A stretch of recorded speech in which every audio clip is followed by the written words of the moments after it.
And welcome back to the Factor Uncensored, and thanks for joining us for the second half hour tonight. Now, Crime Stoppers and HPD are asking for everyone's help in a fatal hit and run. A man named Cody Gregory died in January at the end of the month. He was riding an e-scooter in downtown Houston when the driver of a vehicle hit him. Crime Stoppers is offering a reward of up to $5,000 for tracking him down, that driver. UCLA recently did a study comparing the number of injuries from personal vehicles. E-scooters racked up the most injuries. Researchers found more than 1,300 injuries related to electric scooters. Putting that in perspective, that's 115 injuries for every 1 million rides. And by comparison, bicycle injuries, 15 per million rides, and cars stand at 8 per 1 million rides. My guests are here on the Factor Uncensored to talk about this. So Andy, let's begin with you on the Factor tonight. Obviously, you guys are looking for the driver of this car. What other details do we have in the death of Cody here? Sadly, Isaiah, there's really not many details available. We're hoping that someone who was riding, somebody else was out there at this time. So we're hoping that somebody saw something, and I know somebody saw something. We're offering up to 5,000 big reasons why you should contact Crime Stoppers. Give us a tip that could lead to the arrest of the suspect on this. This was a hit-and-run fatality. It's my understanding that the driver actually ran a red light and then struck this 19-year-old young man and took his life from him. But hit-and-run fatalities, quite frankly, are one of the toughest crimes to solve to begin with, because you really don't have much evidence to go by. Very rarely is there somebody actually on the scene that's witnessing this. So we're pleading to the public right now to step up to the plate, do the right thing, and give this family some semblance of justice. Now, Mr. Rosales and Councilmember Kubash, what we have seen as of late in downtown Houston, electric scooters in general, everywhere. People are constantly riding them, and you can see individuals riding with the lane of traffic, with cars out there. Are we doing enough here in Houston not only to protect the scooter riders, but also to protect the drivers out there? Well, the problem is you can pass all the ordinances that you want to, but it's not going to necessarily change people's behavior. Getting on these electric scooters when you're a young person, it's a lot of fun. I can remember riding things when I was just a young man. And here we are in the city of Houston, that we don't want you on our sidewalks where it would be less likely that you'd be hurt.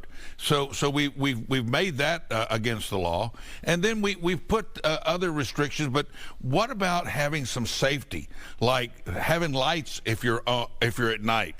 Wear something reflective, and be safe about it. Because I saw drivers the other day cutting in between cars as they were just slowly moving, but they would just cut in between the cars. And you're saying scooter riders? Scooter riders, yes, yes. And we've all seen that. What you do at your shop, though, you guys put lights on your scooters. Yes, They're illuminated. Yes, sir. And you can see them coming. Is that enough, though? Sometimes it is. Other times we don't believe it's enough, because you do have distracted drivers, somebody on their phone, you know, talking to a passenger, not actually paying attention to what they're doing. So there are some incidents that, you know, can harm the scooter rider at that time, bicyclist, whoever it may be, even a pedestrian.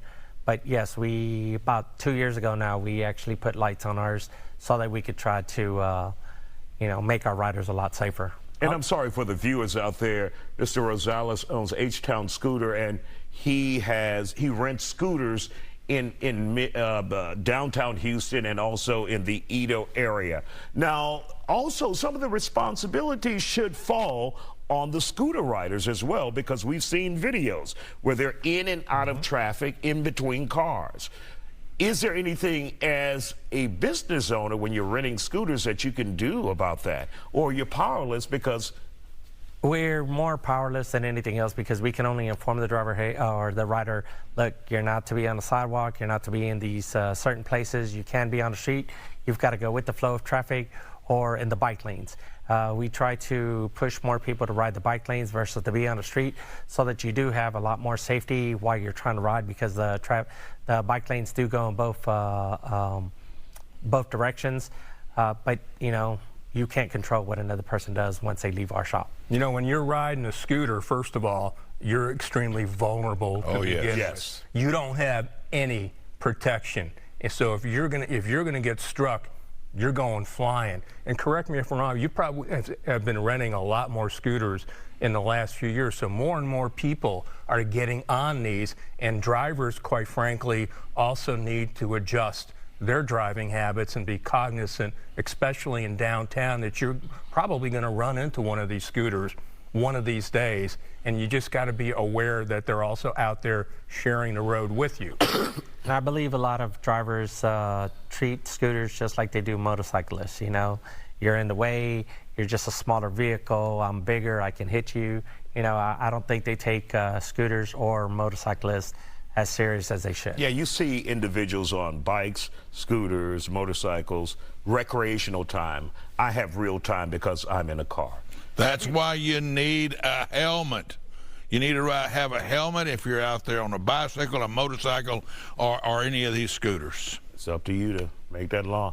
And happy birthday, Councilmember Michael Cooper. Happy 29 years old today. 29 I'm spinning. 29 years old to you. We'll be back with more facts.